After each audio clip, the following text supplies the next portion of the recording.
So I was kind of feeling discouraged today. I was just feeling empty, disconnected to reality. A lot has been going on, and oh man, I was just feeling so discouraged. I was feeling like I'm not living the life that I'm supposed to be living, or I'm not doing the things that I'm supposed to be doing in the season that I'm in right now. So kind of I was just, bashing myself, telling myself, oh, you're not useful, you're not doing anything useful. What are you doing with your life? And so forth.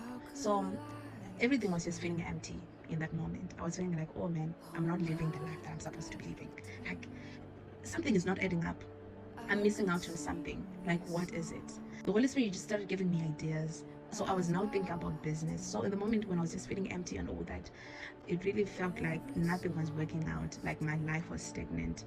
Nothing was moving. So I was just thinking to myself, okay, so what can I do to at least make it work? What can I do to at least make it feel fulfilling?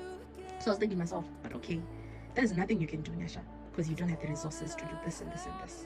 So I started giving myself so many reasons not to start the thing, not to do anything, because basically I don't have the resources for that. I don't have the resources to do the thing. The Holy Spirit then reminded me that you don't need what you think you need, Nyasha. What you need is what you have. You need to start with what you have. And it reminded me of the story of Elijah and the widow, and the story of Elisha and the widow as well. So the story of Elijah and the widow is in First Kings, and the story of Elisha is in Second Kings. I was just thinking to myself, okay, God, you're saying I don't need the things I think I need. What I need is what I have.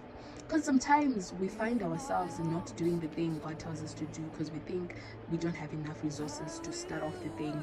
We don't have enough raw materials to start the thing. But what you need is what you have. Utilize what you have. Even with the story of Elijah and the widow, God had instructed this widow to supply Elijah with food. And this lady, she only had a handful of flour and a jar of oil. She didn't have much, but God knew that, okay, this is more than enough. And God multiplied the few she had through Elijah. And even with the story of Jesus and the disciples when they had to feed the crowd, they only had 5 loaves and 2 fish, but God multiplied the 5 loaves and 2 fish to feed a multitude of people. So sometimes all you need is what you have. Even if it looks like it's not enough, God will multiply what you have. God will multiply the few into many, into something useful, into something that will sustain you for those years you need to fulfill the assignment. So just go with what you have. So with the story of Elisha and the widow, she went to Elisha to ask for help, and Elisha tells the lady, what do you have? Bring what you have. This lady only had a jar of oil. Elisha tells the lady, go and ask for jars from your neighbors and fill those jars with oil. This oil was not enough. So to someone, maybe God is telling you to start off a business with $10. God is telling you to start something with something that feels impossible to do. But she moved with faith and she filled these other jars with oil. So sometimes God might tell you to do something that might seem crazy, but all you need to do is to obey and to trust God and to trust what He's saying. Because in the moment it might feel like, oh man, this is so crazy. Like, what are you telling me to do? To do what? To start a business with $10? It doesn't make sense. It doesn't make sense. But sometimes you just need to trust God. Sometimes you just need to obey. So it's not about what you think you need. It's about what you have. And it's about trusting God, trusting that God will multiply what you have. What you need to do now is to move in faith. What you need to do now is to act. You don't need to sit around and think, oh man, God is going to do something, a miracle is just going to happen out of nowhere. No, you need to move. You need to do something. You need to act. So act. This is my word of encouragement to someone. Trust God. Act.